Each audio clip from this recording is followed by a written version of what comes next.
नमस्कार शेतकरी मित्रांनो, स्वागत आहे तुमचे पुन्हा एका नवीन हवामान अंदाजाच्या व्हिडिओमध्ये। शेतकरी मित्रांनो, यंदा संपूर्ण देशासह विशेषतः महाराष्ट्र राज्यामध्ये मान्सून लवकर दाखल झाल्यामुळे राज्यामध्ये बळीराजा चांगला सुकावला आहे। गेल्या वर्षीच्या तुलनेमध्ये यावर्षी राज्यामध्ये मान्सून लवकर दाखल झाला व राज्याच्या बहुतेक जिल्ह्यांमध्ये सध्या पेरणीच्या कामाला देखील सुरुवात झाली आहे।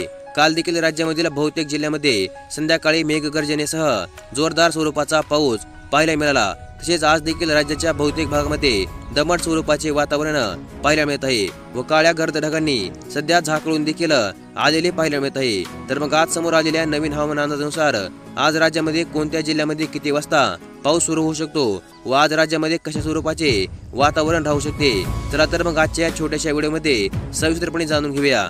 तर मग चला व्हिडिओला सुरुवात करूया। तर मग शेतकरी मित्रांनो, अरबी समुद्रावरून प्रवाह अधिक बळकट झालेले नैऋत्य मोसमी वाऱ्याची घोडदौड सुरूच आहे। मंगळवारी 11 तारखेला सलग चौथ्या दिवशी मोसमी वाऱ्याने संपूर्ण कोकण, मध्य महाराष्ट्र आणि मराठवाड्याचा बहुतांश भाग, विदर्भाच्या काही भागामध्ये देखील प्रगती केली आहे।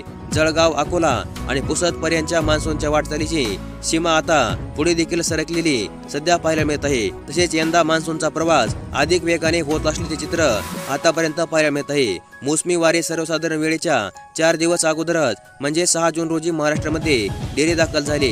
एक दिवसाच्या विश्रांतीनंतर शनिवारी 8 तारखेला पुणे, धाराशिव, लातूर, नांदेड जिल्ह्याच्या काही भागामध्ये देखील मान्सून पोहोचला होता। रविवारी 9 तारखेला मान्सूनने मुंबईसह ठाणे, पुणे, नगर आणि बीड जिल्ह्याच्या बऱ्याचशा भागामध्ये प्रगती केलेली पाहायला मिळाली आहे। तसेच पुढे सोमवारी 10 तारखेला वाटचाल सुरूच ठेवत मान्सूनने डहाणू, नाशिक, संभाजीनगर जिल्ह्यामध्ये देखील मजल मारली होती। तर मंगळवारी सलग चौथ्या दिवशी संपूर्ण कोकण, मध्य महाराष्ट्राचा बहुतांश भाग, विदर्भामध्ये काही भागामध्ये मान्सून पोहोचले असल्याचे हवामान विभागाने स्पष्ट केले। तसेच तेलंगणामध्ये काहीशी प्रगती करणाऱ्या मान्सूनची उर्वरित देशामधील वाटचाल मात्र आणखीन देखील कायम आहे। याबरोबरच अरबी समुद्रातून वेगाने वाटचाल करणाऱ्या मान्सूनची बंगालच्या उपसागरावरील शाखा मात्र मंदावल्याचे सध्या स्पष्ट झाले आहे। रेमल चक्रीवादळाने चाल दिल्याने यंदा सर्वसाधारण दीर्घकालीन वेळेच्या तब्बल 10 दिवस आधीच म्हणजे 31 मे रोजी सिक्कीम आणि पश्चिम बंगालच्या हिमालयाकडील भागामध्ये मान्सूनने देखील मुसंडी मारली होती। त्यानंतर मात्र उपसागरावरून